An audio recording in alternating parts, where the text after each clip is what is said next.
মেয়ে দেখতে গিয়ে একটা কথা বলবি না, প্রতিবারই বিয়ের পাকা কথা হয়ে যায়। উনি বলে দেয় আমি আগেও বিয়ে করেছি। বলবো না বাবা, বলবো না। চল। ছাড়চুরি। আমি চা খাবো না মা। বাবা আমি খাবো, আমি।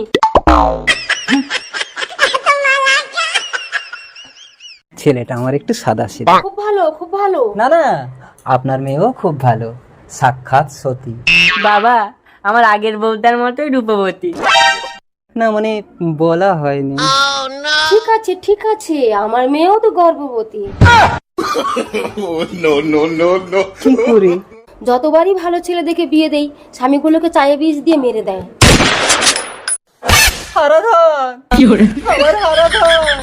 ওটা মায়ের লোকে চলে গেছে। আমি চাই তুমি আমার মেয়েকে বিয়ে করো। চা খান কি? বারবার বিয়ে করতে চলে আসি।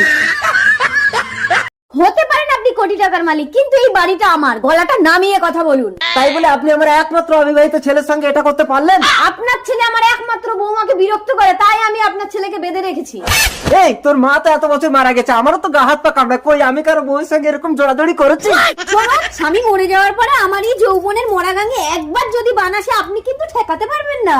আচ্ছা ঠিক আছে, আমার ছেলেকে ছেড়ে দিতে কত টাকা চাই বলুন? কি? এই চম্পাকে আপনি টাকার লোভ দেখান? ঠিক আছে, তাহলে আপনি কি চান বলুন?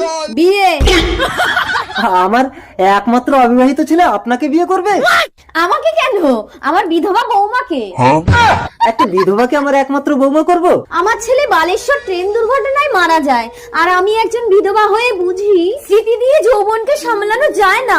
এটা শারীরিক নির্যাতন, মানবিক অপরাধ। তাই আসুন আমরা সকলে মিলে বিধবা বিবাহে সম্মত হই। কি রে, পরীক্ষায় কত নাম্বার পেলি? মাত্র একের জন্য 100 পাইনি।